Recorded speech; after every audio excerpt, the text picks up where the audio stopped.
பாகிஸ்தானுக்கும் இந்தியாவுக்கும் போர் வர்ற மாதிரி இருக்க இந்த ஒரு சூழ்நிலையில தான் பாகிஸ்தான்ல இருக்கக்கூடிய எல்லா ராணுவ அதிகாரியுமே எங்களுக்கு போரே வேணாப்பா, எங்களை விட்டா போதும் அப்படின்னு வீட்டுக்கு வேலையே ரிசைன் பண்ணிட்டு போய்கிட்டு இருக்காங்களாமா.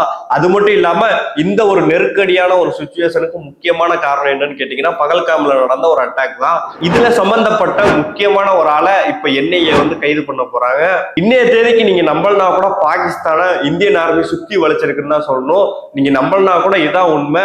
ஒருவேளை போர் வந்துச்சுன்னா பாகிஸ்தானுக்கு ஆதரவா யாரெல்லாம் இருப்பா, அப்புறம் இந்தியாவுக்கு ஆதரவா யாரெல்லாம் இருப்பா அப்படிங்கிறத பத்தி இந்த ஒரு வீடியோல தெளிவா பார்க்கலாம். வாங்க இன்னைக்கான வீடியோக்குள்ள போகலாம்.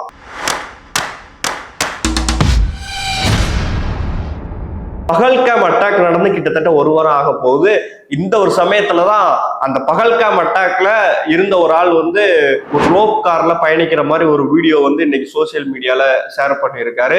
இந்த ரோப் கார்ல அவர் பயணிக்கும் போது குறிப்பா பாத்தீங்கன்னா பின்னாடி இருக்க அந்த ஆபரேட்டர் அவர் வீடியோ எடுக்கும் போது அந்த சரௌண்டிங்ல துப்பாக்கி சவுண்ட் கேட்கும் போதெல்லாம் அல்லாஹ் அக்பர் அப்படிங்கிற மாதிரி ஒரு பதட்டத்திலே பேசிக்கிட்டு இருப்பாரு.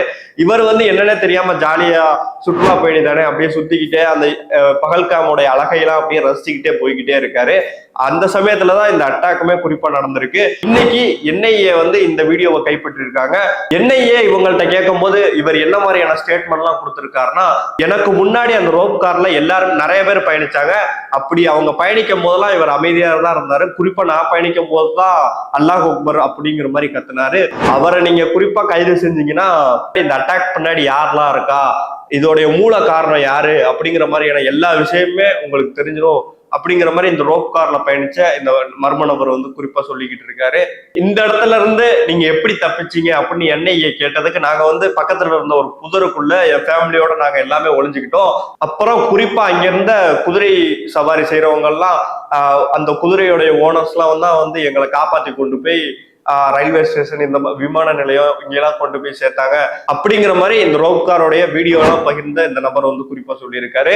இந்த சம்பவத்தெல்லாம் பத்தி அசார் ஒய்விசி அவர் என்ன சொல்லியிருக்காரு நீங்க கேட்டீங்கன்னா, நம்மளுடைய ராணுவ பட்ஜெட் தான் பாகிஸ்தானுடைய ஒட்டுமொத்த பட்ஜெட்டாவுமே இருக்கும். நம்ம நாட்டுக்கு எதிராக யார் என்ன விதமான முடிவு எடுத்தாலும் அவங்களுக்கு தக்க பதிலடி கொடுக்க வேண்டியது நம்ம நாட்டோட கடமை. இஸ்லாம்ங்கிறது ஒரு சகோதரத்துவமான ஒரு மார்க்கம் தான். ஆனா அதுக்கு பின்னாடி இருந்துகிட்டு இந்த மாதிரி தப்ப செய்யற யாரா இருந்தாலும் அரசாங்கத்துக்கு முன்னாடி தண்டிக்கப்படணும் அப்படிங்கிற மாதிரி சொல்லியிருக்காங்க.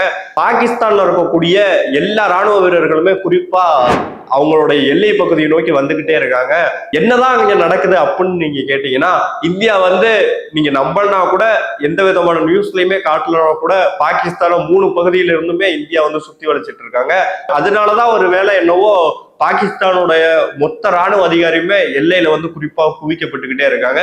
குறிப்பா அந்த அரபிக் கடல்ல இந்தியாவோட INS அப்படிங்கிற ஒரு போர்க்கப்பல் சூரத்தை குறி வச்சு நிக்குது. ஒரு சைட்ல ராணுவ அதிகாரிகள் எல்லாம் பாகிஸ்தானை சூழ்ந்திருக்காங்க. இந்த அரபிக்கடல் சைட்ல பாகிஸ்தான் கிட்டத்தட்ட 700 கிலோமீட்டர் தொலைவில இந்தியாவோட INS அப்படிங்கிற போர்க்கப்பல் இருக்கு. உலகத்திலே குறிப்பா 4 கண்ட்ரி தான் 50,000 கோடிக்கு மேல செலவு பண்ணி போர்க்கப்பலை கட்டி வச்சிருக்காங்க. அதுல நம்ம இந்தியாவும் ஒண்ணு. இந்தியா அப்படி என்ன போர்க்கப்பல் வச்சிருக்காங்க அப்படின்னு நீங்க கேட்டீங்கன்னா, INS விக்ராட் அப்படிங்கிற ஒரு போர்க்கப்பல் தான் இந்தியாட்ட இப்போதைக்கு இருக்கு. இந்த விக்ராட்டோடைய மதிப்பே அப்படி என்னன்னு கேட்டீங்கன்னா கிட்டத்தட்ட பல கோடி ரூபாய். இந்த விக்ராட்ல ஒரே நேரத்துல 15,000 போர் வீரர்கள் பயணிக்கலாம். அது மட்டும் இல்லாம பல போர் விமானங்களும் இந்த விக்ராட்ல நிறுத்தி வச்சுக்கலாம். இந்த விக்ராட் தான் இப்ப பாகிஸ்தானை நோக்கி போய்கிட்டு இருக்கு. இந்த போர் சூழ்நிலையில இந்த ஒரு மூவ் ரொம்ப முக்கியமானதா பார்க்கப்படுது. அது மட்டும் இல்லாம பாகிஸ்தானுக்கு பின்னாடி அப்படி என்னதான் சப்போர்ட் இருக்குன்னே தெரியல. இந்தியா 72 மணி நேரத்துக்குள்ள நீங்க பேச்சுவார்த்தைக்கு வரணும், அப்படி இல்லைன்னா எங்கள்கிட்ட இருக்கக்கூடிய 170 அணு ஆயுதங்களும் சும்மா தூங்கிக்கிட்டே இருக்காது அப்படிங்கிற மாதிரி ஒரு மிரட்டல்லாம் வர்றாங்க. பாகிஸ்தான் இந்த அளவு வாய் பேசுது, அப்படி அவங்க பின்னாடி யாருதான் இதை ஃபுல்லா நடத்துறா அப்படின்னு நீங்க கேட்டீங்கன்னா குறிப்பா சீனாவை சொல்லலாம். பாகிஸ்தானுடைய வெளியுறவுத்துறை அமைச்சர் குறிப்பா சீனாட்ட பேசியிருக்காரு.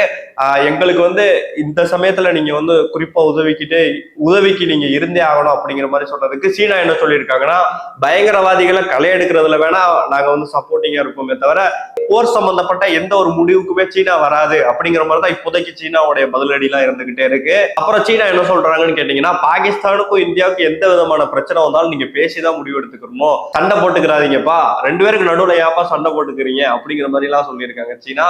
முக்கியமான இது டர்க்கியோட ஒரு கார்கோ விமானத்துல ஏகப்பட்ட ஆயுதங்கள் வந்து பாகிஸ்தானுக்கு சப்ளை பண்ணிச்சு டர்க்கி அப்படிங்கிற மாதிரி எல்லா நியூஸ் சேனலுமே பேசிக்கிட்டு இருக்காங்க. ஆனா டர்க்கி அது சம்பந்தமா என்ன சொல்லியிருக்காங்கன்னு நீங்க கேட்டீங்கன்னா, நாங்க ஆயுதம்லாம் கொடுக்கல, பாகிஸ்தானுக்கு தேவையான உணவுப் பொருட்கள் தான் நாங்க கொடுத்து அனுப்பணும் அப்படிங்கிற மாதிரி சொல்லியிருக்காங்க. முக்கியமா இந்த ஒரு போர் நிகழ்வுகள்ல என்ன இன்னைக்கு பேசப்படுதுன்னு நீங்க கேட்டீங்கன்னா, பாகிஸ்தான்ல இருக்கக்கூடிய நிறைய ராணுவ அதிகாரிகள் வந்து எங்களுக்கு இந்த வேலையே வேணாப்பா அப்படிங்கிற மாதிரி ரிசைன் பண்ணிட்டு போய்கிட்டு இருக்காங்களாமா. இதுக்கு பின்னாடி என்ன இருக்குன்னு கேட்டீங்கன்னா, பாகிஸ்தான்ல காஷ்மீரோடைய பாதுகாப்புக்காக 11th பெட்டாலியன் அப்படிங்கிற ஒரு பெட்டாலியன் இருக்கு. இந்த பெட்டாலியனுடைய ஒரு ஜெனரல் தான் வந்து உமர் புகாரி அப்படிங்கிற ஒரு ஆளு. இவர் வந்து அவருடைய ஆர்மி ஜெனரலுக்கு என்ன எழுதியிருக்காருன்னா, ஏகப்பட்ட பேர் எங்களுக்கு வேலையே வேணாம் அப்படிங்கிற மாதிரி ரிசைன் பண்ணி கொடுத்துட்டு போயிடுறாங்க, ஏகப்பட்ட பேர் இந்தியா பாகிஸ்தானுக்கு இடையில போர் வரப்போகுது அப்படிங்கிறதுனால எங்களுக்கு இந்த வேலையை வேணாம், ஆள விட்டா போதும் அப்படிங்கிற மாதிரி வேலையை ரிசைன் பண்ணிட்டு போய்கிட்டு இருக்காங்க. இப்போ அப்படி எவ்வளவு பேர் இது வரைக்கும் வேலையை விட்டு போயிருக்காங்கன்னு நீங்க கேட்டீங்கன்னா, சுமார் 1700க்கும் மேல ராணுவ சோல்ஜர்ஸ் வந்து வேலையை விட்டு போயிருக்காங்களாம். 250 ஜெனரல்ஸ் வந்து இது வரைக்கும் பாகிஸ்தான் ஆர்மில இருந்து வேலையை விட்டே போயிருக்காங்களாமா. பாகிஸ்தான் அப்புறம் இந்தியாவோட போர் வந்து ரொம்பவே சூடு பிடிச்சுக்கிட்டு இருக்கு. இந்த ஒரு நிலைமையில பாகிஸ்தானுடைய இந்த ஒரு நடவடிக்கையெல்லாம் பத்தி நீங்க என்ன நினைக்கிறீங்க? அது மட்டும் இல்லாம ஒருவேளை போர் வந்துச்சுன்னா யாருக்கு இழப்பு அதிகமா இருக்கும் அப்படிங்கிற மாதிரி கீழே கமெண்ட் பண்ணிட்டு போங்க.